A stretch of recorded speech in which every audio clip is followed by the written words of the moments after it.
Everything transformed in an instant when I heard my husband's harsh tone over the phone. He sharply questioned, "Why do you always fall apart when I need you most?"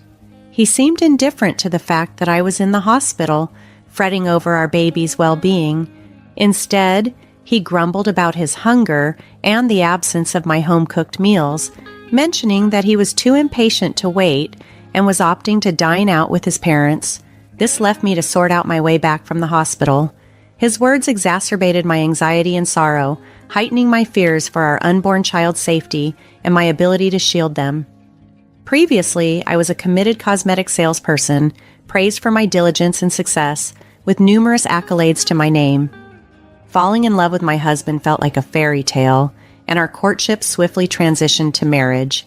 Upon discovering my pregnancy, I faced the challenging decision to leave my job to mitigate the risk of miscarriage, prioritizing our future family's welfare. As my pregnancy advanced, the support from my husband dwindled. Initial excitement gave way to irritation. Daily tasks became Herculean efforts, and I struggled to live up to his expectations. His constant queries about lunch and dismissive remarks about the simple meals I managed to prepare left me disheartened. He trivialized my pregnancy challenges, not recognizing them as legitimate health concerns, which left me feeling isolated and unsupported. This was a stark departure from the man I once fell deeply in love with. He stopped attending doctor's appointments and showed little interest in household duties that were increasingly difficult for me. Our home, once a haven of love and mutual respect, turned into a ground of constant strife as I endeavored to safeguard both myself and our baby. Despite these trials, I held on to hope that understanding and patience would return to our relationship. Perhaps he was just overwhelmed and stressed from mentoring a newcomer at work.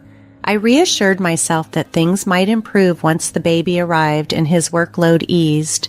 Hoping for a harmonious family routine, I often found myself whispering words of encouragement to my growing belly, trying to keep a positive outlook despite my physical discomfort and the tension at home. Unfortunately, the situation with my husband hadn't gotten any better. To add to the strain, my in-laws began dropping by without warning, further complicating matters. They would critique the cleanliness of our house and express concern about how we would cope with the baby, yet they still expected immediate service when it came to meals. These visits left me feeling defeated and anxious, and my husband's lack of support, as he sided with their criticisms, only deepened my feelings of inadequacy. One day, while heavily pregnant, I had gone out to buy groceries but ended up collapsing from sheer exhaustion. I regained consciousness in the hospital, relieved to hear that our baby was unharmed. The doctor advised several days of rest.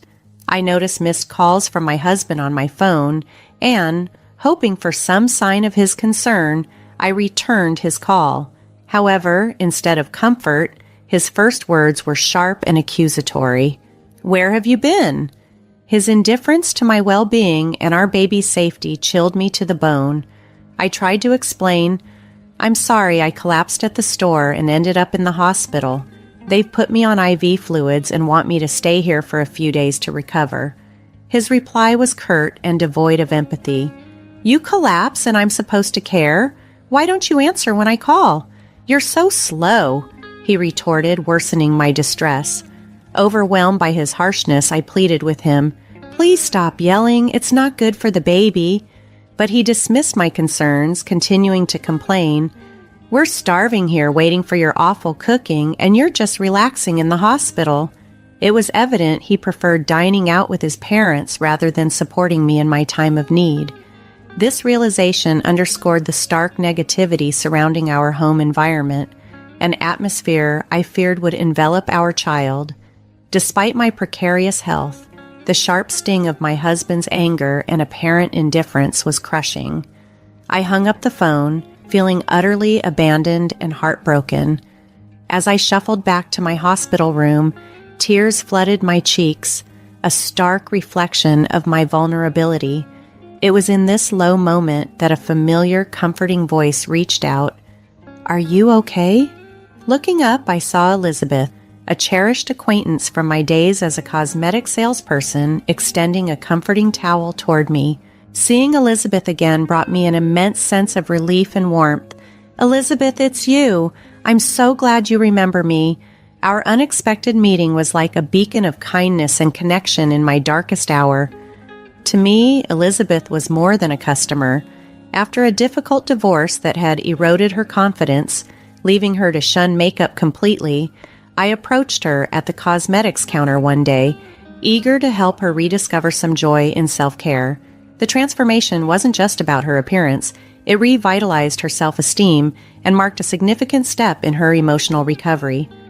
Over time, Elizabeth became more than a client. She became a friend. However, about 6 years before I resigned from my job, Elizabeth stopped visiting, and I often wondered about her whereabouts.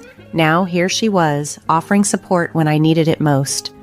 "I had been hoping to reconnect with you, Elizabeth," I admitted, surprised yet grateful. She explained her absence. "I'm sorry for just showing up out of the blue. I've been working abroad, running a business overseas. It's been hectic, and I haven't had the chance to enjoy summer or good food in ages. Once things settled down." Her words trailed off, but her presence was a profound comfort, reminding me of the bonds that could still sustain me through tough times. When Elizabeth mentioned she had just returned and sought me out, her laughter lightened the mood. "Believe it or not, right after I got back, I tried to find you," she said with a chuckle. It turned out that Elizabeth had returned with a mild health scare, a pestis, which fortunately was caught early and easily treatable with medication. If this had happened while I was still overseas, the treatment costs would have been astronomical. "So in a way, I'm glad it happened here," she explained, her optimism and warm smile infectious. This unexpected reunion lifted my spirits, and we joyfully reminisced about the old times. As our conversation deepened, Elizabeth's expression turned thoughtful. "You don't have to talk about it if you don't want to, but you seemed quite upset earlier. What's going on?" Trusting Elizabeth not just as a former customer but as a genuine friend, I confided in her about my current struggles with my husband and in-laws. "I'm really worried about bringing my baby into this environment. I'm afraid they'll be treated the same way I am. And without my job, the idea of living independently, especially with a child, feels daunting." To my astonishment, Elizabeth made an incredibly generous offer. "I actually have an apartment you could use. I manage a few properties from a project I started with the land I inherited. It's a cozy 3-bedroom with a separate bathroom, solid roof, and good walls, and it's in a safe neighborhood close to supermarkets and a police station. You wouldn't need to pay a deposit right now, and you can start paying rent whenever you're ready. It's a really good deal. What do you think?" Elizabeth's excitement and sincerity were palpable, and I couldn't help but laugh, overwhelmed by her kindness. "Are you sure you can offer it at such great terms?" I asked. She replied confidently, "Absolutely. I trust you'll take good care of the place, and I think it's important to support each other during tough times." Her gesture was a profound reminder of the good in the world, just when I needed it most. "You're more than welcome to stay there," Elizabeth assured me with a warm, comforting smile. Her unexpected kindness was like a beam of light in my dark times, offering not just a place to stay, but also a chance for a new beginning. Overwhelmed by her generosity, I gratefully accepted her offer. A few days later, after the doctors had cleared me, I didn't return to the home I shared with my husband. Instead, I moved straight into the apartment Elizabeth had arranged for me. She had taken care of everything over the phone with such ease and kindness that it left me in awe. Settling into Elizabeth's cozy and welcoming apartment, I felt a twinge of guilt for not paying rent immediately, but Elizabeth brushed it off with a laugh, insisting I should not worry about it. While my husband was at work, I took the opportunity to go back to our old house to collect my belongings. The place felt strangely hollow and abandoned, mirroring the emptiness inside me. But Elizabeth's support extended beyond merely providing shelter. She connected me with a lawyer who had previously helped her. This connection solidified my decision to file for divorce. The lawyer was encouraging, and with each visit to the hospital confirming my baby's health, my resolve strengthened. One day, leaving the hospital, my heart sank as I saw my husband, John, waiting for me. Panic set in, and despite my attempts to leave quickly, my pregnancy slowed me down. He confronted me, demanding answers about the lawyer and our new living arrangement while gripping my arm tightly. Standing my ground, I insisted that any discussions about divorce, compensation, or child support should be conducted through my lawyer. I refused to go home with him. Just then, a young woman intervened. Lisa, as she introduced herself, stepped protectively in front of me. Her interaction with John was tense, revealing an underlying strain. Lisa firmly told him that he couldn't force me to leave against my will. Her bold stance was a stark contrast to my vulnerability at that moment, offering yet another unexpected layer of support when I needed it most.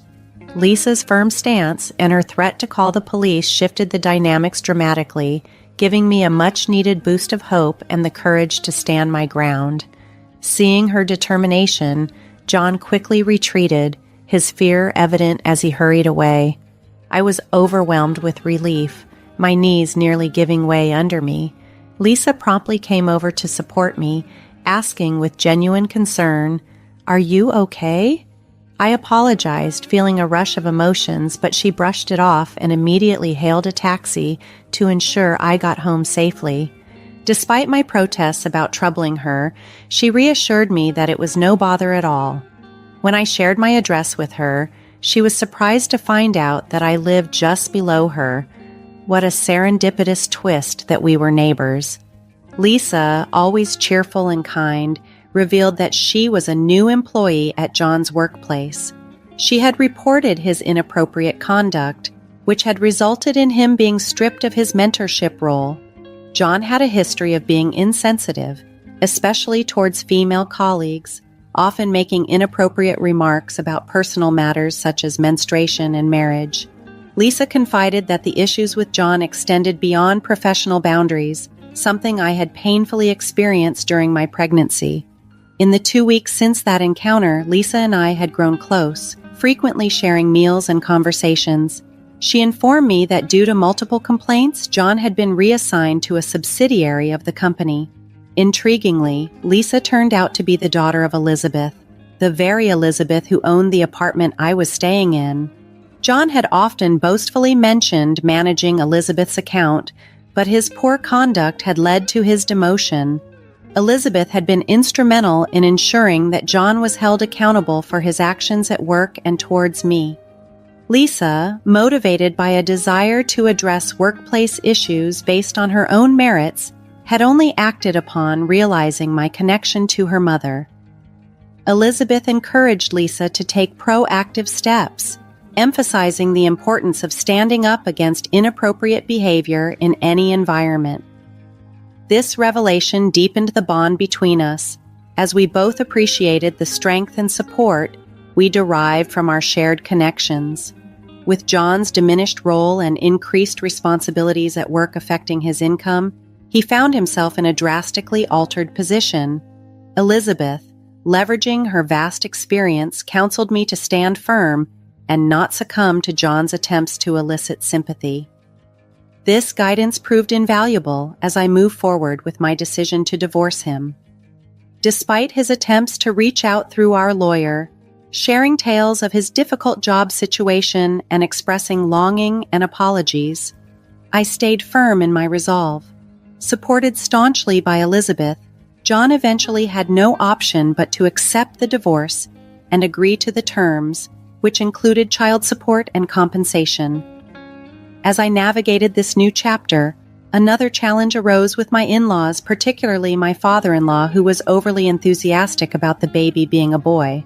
I felt the undercurrents of impending issues, and soon enough my in-laws made their intentions clear. One day, as I was leaving the house, my father-in-law confronted me aggressively. He grabbed my arm and declared that once born, I must relinquish my baby to the family, claiming the baby was the rightful heir. Despite my attempts to break free, his grip was unyielding. At that moment, Lisa's commanding voice cut through the tension.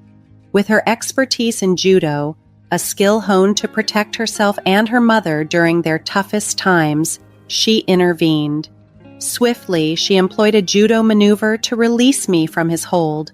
Lisa, a nationally recognized judoka, sternly reprimanded my father-in-law for his disregard of John's behavior and his intrusive demands on my life. She staunchly defended my right to a fresh start and made it clear that any further meddling was unacceptable. Just then, the sound of approaching sirens signaled that help was on the way. Lisa had prudently called the police before stepping in to assist me. My mother-in-law, who had been observing from a nearby car, remained silent as the police arrived and detained both her and my father-in-law. The arrest of my father-in-law was a pivotal moment, prompting my mother-in-law to reflect and subsequently decide to divorce him, signaling a significant shift in my tumultuous familial relations. When John tried to convince his mother to let him accompany her to start anew in the countryside, she firmly refused, communicating through the lawyer. She apologized for her previous actions and left some money as a gesture of goodwill. Elizabeth helped me understand that such gestures often come from a place of seeking forgiveness and a desire to contribute to my son's future, especially after a significant life change like leaving a marriage. Although surprised by her turnaround given her prior behavior, I appreciated her efforts to make amends. After the divorce was finalized, I welcomed a healthy baby boy into the world. Choosing solitude over a troubled life with John, my mother-in-law moved to the countryside. Meanwhile, when my father-in-law was released from custody, he discovered that before leaving, my mother-in-law had demolished their house. With nowhere else to go, he moved in with John, which only compounded their issues and eventually led to John resigning from his job due to his tarnished reputation. Despite these upheavals, child support payments were consistently handled, likely facilitated by Elizabeth and the lawyer. Lisa's courage and integrity at work did not go unnoticed. She was promoted to project leader, earning the respect and admiration of her peers. Elizabeth's various projects, including initiatives for women-only properties and housing for foreigners, continued to thrive. As for me, once my son was old enough, I planned to rejoin the workforce. Elizabeth had graciously offered me a position at a new high-end cosmetic store she was launching. Both Elizabeth and Lisa continued to be a great source of support and showed immense affection for my son, treating him as if he were Elizabeth's grandchild. Lisa also made time to visit us regularly. Their unwavering strength and kindness were not only a comfort during my most challenging times, but also a powerful example of the resilience and protectiveness I aspired to embody for my son. Inspired by these remarkable women, I was determined to provide the same level of strength and protection for my son as they had for me.